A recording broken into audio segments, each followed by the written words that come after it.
आपण जे इथं जिल्हा अधिकारी कार्यालयावर आलेलं आहे, आपल्या मेन मागण्या काय आहे?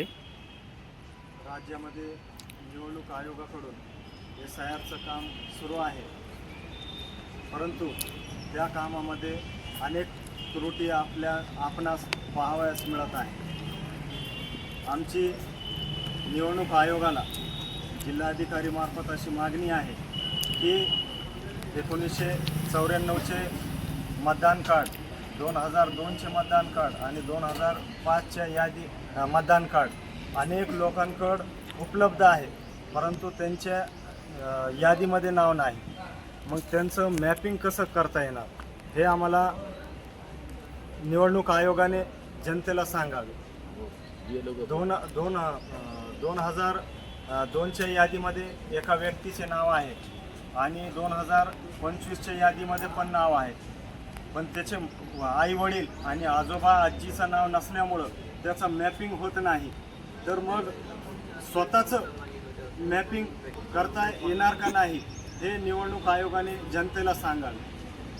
आणि BLO निवडणूक आयोगाने अनेक BLOंना डोर टू डोर व्हिजिट करून काम करण्याची निर्देश दिलेले आहेत, परंतु BLO इथं डोर टू डोर व्हिजिट न करता एका जागेवर बसतात आणि लोक माझ्याकडे येतील आणि मॅपिंग करून घेतील असे घोषणा करत बसतात.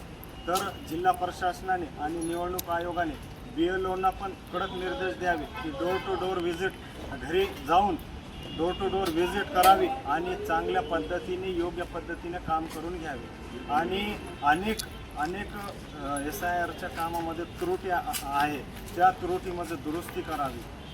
आपण जसं जातीचं प्रमाणपत्र बनवतो, जसं व्हॅलिड प्रमाणपत्र बनवतो, तर ब्लड रिलेशन म्हणून घेतो, तसं मॅपिंग करत असताना एखाद्या व्यक्तीचे आई वडील आणि आजोबा आजीचे नाव यादीमध्ये नसेल तर काका असतील, चुलत भाऊ असतील, भाऊ बहीण असतील तर यांचं पण नातं इथं जोडून किंवा स्वतःचे दोन्ही यादीमध्ये नाव असेल तर स्वतःचं पण ऑप्शन सॉफ्टवेअरमध्ये ऑप्शन टाकून मॅपिंग करून घेण्यात यावी अशी निवडणूक आयोगाला आमची लोकसेना पक्षाच्या वतीने मागणी आहे.